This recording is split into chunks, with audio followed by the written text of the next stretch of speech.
ஆகவே ஏப்ரல் 4ஆம் தேதி அரச புலனாய்வு பிரிவு தலைவர் நிலந்த ஜெயவர்தனவுக்கு புலனாய்வு தகவல் கிடைத்தும் அது தொடர்பில் நிலந்த ஏமசிறி பெர்னாண்டோ, அதாவது பாதுகாப்பு செயலாளராக இருந்த ஏமசிறி பெர்னாண்டோவுக்கு முழு விவரங்களையும் தெரிவிக்காமல் வாட்ஸ்அப்பிலே அனுப்பியிருக்கின்றார். இப்படி ஒரு தகவல் கிடைத்திருக்கின்றது என்பது மாத்திரம். அப்பொழுது ஏமசிறி பெர்னாண்டோ பாதுகாப்பு செயலாளர் கேட்கின்றார், இது உறுதியான தகவலா என்று. அதற்கு நிலந்த ஜெயவர்தன குறிப்பிட்டிருக்கின்றார், அது சரியாக தெரியாது, அது சம்பந்தமாகத்தான் தேடிக்கொண்டிருக்கின்றோம் என்று மாத்திரம் குறிப்பிட்டிருக்கின்றார். அவ்வளவுதான்.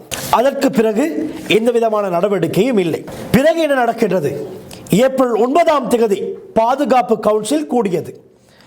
முன்னிலை அதிகாரிகள், புலனாய்வு பிரிவின் முக்கிய புள்ளிகள் கூட்டத்தில் கலந்து கொண்டிருந்தார்கள். சஹரான் குழுவினர் ஏப்ரல் 21ஆம் தேதி தாக்குதல் நடத்தவுள்ளமை குறித்து தகவல்கள் அனைத்தும் தெரிந்த புலனாய்வு பிரிவின் பிரதானி நிலந்த ஜெயவர்தன அன்றைய அந்த பாதுகாப்பு கவுன்சில் கூட்டத்தில் எந்த விதமான விடயத்தினையும் வெளிப்படுத்தவில்லை, தெரிவிக்கவில்லை, கூறவில்லை என்று ஏமசிறி பெர்னாண்டோ தெரிவித்திருக்கின்றார். பல சந்தேகங்கள் இருக்கின்றது, பாருங்கள், அடுத்தடுத்து பேசுவோம். அடுத்ததாக ஏப்ரல் 12ஆம் தேதி இந்தியாவிலிருந்து உயர்மட்ட பாதுகாப்பு குழு ஒன்று இலங்கைக்கு வருகிறது.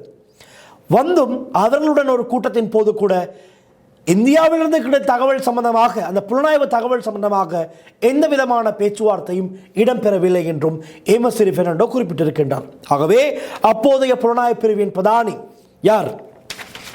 நிலந்த ஜெயவர்தன பல இடங்களில் தகவல் தெரிந்தும் பல இடங்களில் அமைதியாகவே இருந்திருக்கின்றார்.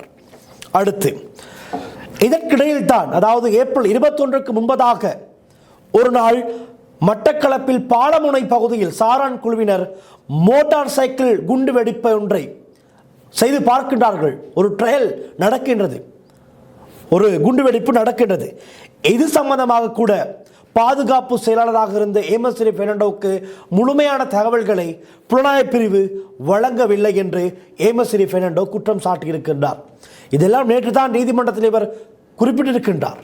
அப்பொழுது பாருங்கள், இன்னும் சந்தேகங்கள் அதிகரிக்கின்றது.